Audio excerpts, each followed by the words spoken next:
আচ্ছা, জীবন, মৃত্যু আর তারপর কি, এই প্রশ্নটা কিন্তু আমাদের সবার মনেই কম বেশি আসে। কোরআনের একটা অসাধারণ অধ্যায় সূরা আল কিয়ামা ঠিক এই গভীর প্রশ্নগুলো নিয়েই কথা বলে। চলুন আমরা একসাথে এই অধ্যায়ের বার্তাগুলো বোঝার চেষ্টা করি।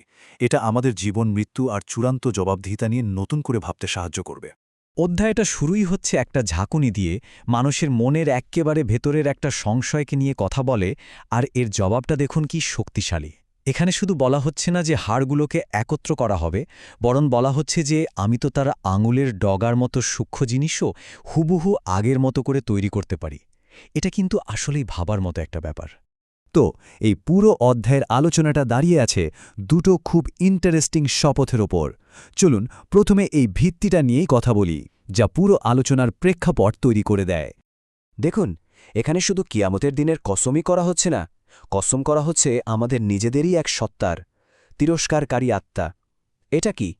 এটা হলো আমাদের ভেতরের সেই বিবেক, আমাদের নৈতিক কম্পাস, যা কোনো ভুল করলে আমাদের ভেতর থেকে তিরস্কার করে, দংশন করে।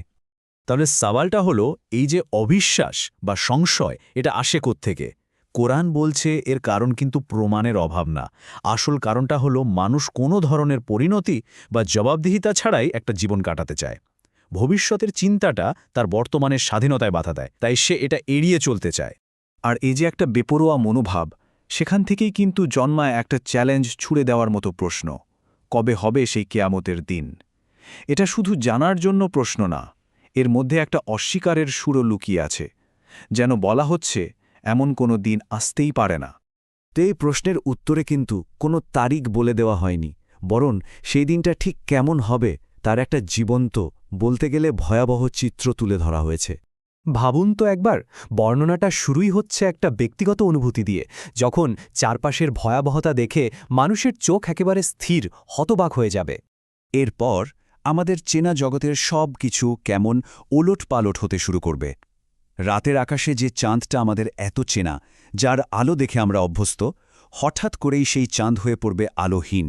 আর তারপর ঘটবে এমন এক ঘটনা যা আমাদের পরিচিত মহাবিশ্বের ধারণাকেই ভেঙে দেবে। সূর্য আর চাঁদ, যারা চিরকাল নিজেদের কক্ষপথে থেকেছে, তারা একসাথে মিলে যাবে। এই যে ভয়ঙ্কর বাস্তবতা, এর মুখোমুখি হয়ে মানুষের প্রথম প্রতিক্রিয়া কি হবে? তখন সে মরিয়া হয়ে খুঁজবে কোথায় পালানো যায়। চারদিকে থাকবে শুধু আতঙ্ক আর বাঁচার আকুতি। কিন্তু উত্তরটা একেবারেই সাফ এবং চূড়ান্ত। সেদিন পালানোর মতো কোনো জায়গা থাকবে না, কোনো আশ্রয় থাকবে না। ভবিষ্যতের এই চিত্রটা দেখানোর পর আলোচনাটা হঠাৎ করেই বর্তমানে ফিরে আসে। কেন? কারণ সেই দিনের প্রস্তুতি তো নিতে হবে এখনই। তাই এবার বলা হচ্ছে, এই যে বার্তাটা দেয়া হচ্ছে, এটাকে আমাদের কিভাবে গ্রহণ করা উচিত। এই অংশটা কিন্তু ওহী বা ঐশী বাণী গ্রহণ করার পদ্ধতি নিয়ে দারুণ একটা ব্যাপার বলছে। এখানে মূল কথাটা হলো, তাড়াহুড়ো করার দরকার নেই, মন দিয়ে শোনো।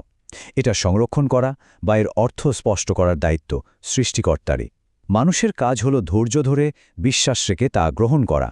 তাহলে আসল সমস্যাটা কোথায়? সমস্যাটা হলো এই যে ঐশী বার্তা, এটা আমাদের এক ধরনের স্বভাবের সঙ্গে প্রায় সংঘাতে জড়ায়।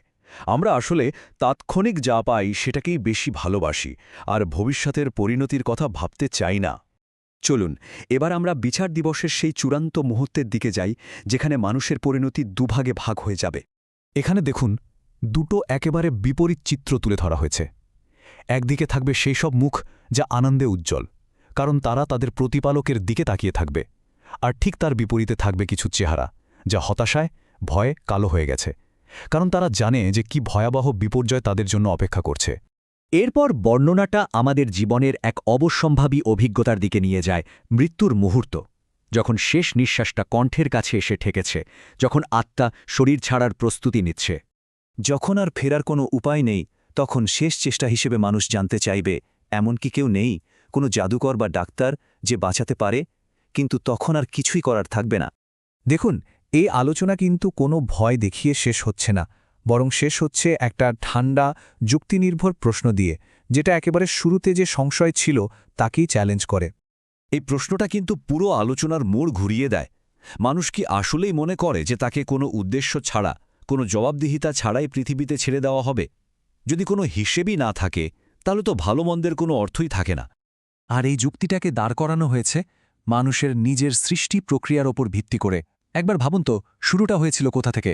এক ফোঁটা তরল থেকে, তারপর সেটা একটা রক্তপিণ্ডে পরিণত হলো, সেখান থেকে পেল একটা পূর্ণাঙ্গ রূপ, আর শেষে নর নারী হিসেবে পৃথিবীতে এলো। এই যে একটা অবিশ্বাস্য রূপান্তর, এটাই তো সবচেয়ে বড় প্রমাণ।